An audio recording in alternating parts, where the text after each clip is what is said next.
Time to get some trader talk coming from Alan Knuckman, the Chief Market Strategist from Paradigm. Hello to you, Alan.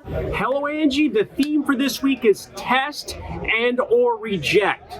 So I said last week it was going to be a big week for stocks with a lot of S&P companies reporting. We made new 5-month lows repeatedly Monday, Wednesday, and Friday. What exactly does that signal? Aha, so we went below that 4,200 level that we've been talking about as a super support. We tested it on the downside, and then we've rejected it so far. So we bounced back, and we're back above that 4,200 level, which is very important. Again, new 5-month lows in the S&P, but we saw bullish divergence. Explain what you mean by bullish divergence. Bullish divergence tells me that the emotion on the downside wasn't as great, even though we made new lows, like I said, Monday, Wednesday, and Friday. And so we saw lower highs in the VIX, which is very much a positive that we can build on. What would be another example? Another example of bullish divergence is in Knuckman mining, our pick to click this week. NEM made new relative lows here just a couple weeks ago, but not new highs in implied volatility. That's a sign of a sentiment shift. That's a sign that the strength on the downside is waning, and we've seen a big bounce. You tend to like stocks that are down but not out. What about this one? All right, NEM, the stock is 55% off its 2022 top.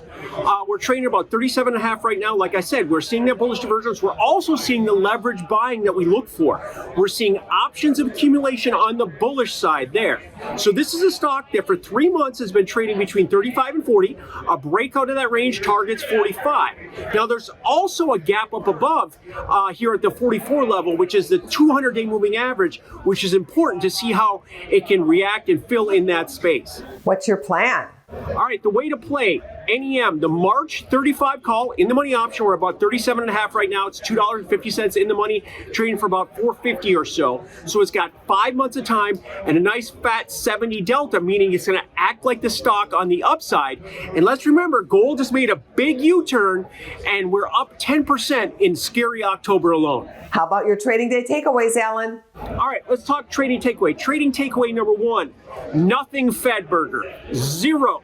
There was essentially a 0% chance we were going to raise rates here yesterday, and that's what happened. Nothing new. There's still a tiny chance something could happen in December and in January, but more importantly, the markets are telling us, and the market's been right, the markets are telling us there's a 97% chance that rates are going to be significantly lower than they are, where they are now at the end of 2024. Number two, 25% off fear.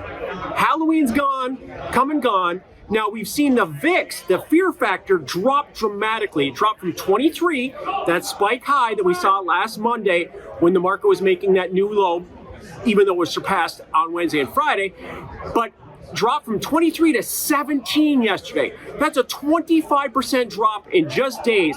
That's very bullish. And number three, halfway back attack. So like I said, it tested and rejected the low side in the S&P. Now, we've got to build on this bounce back above 4,200, a move to the 4,250 level, which is the halfway move that we saw in the last 10 days or so on this downward movement. The halfway point pivot is 4,250. If we can fill in that, then we're looking at 4,400 in the S&P, and that could be a very positive pop. Thank you very much as always. Thank you. Go to businessfirstam.com for where to see our show on TV.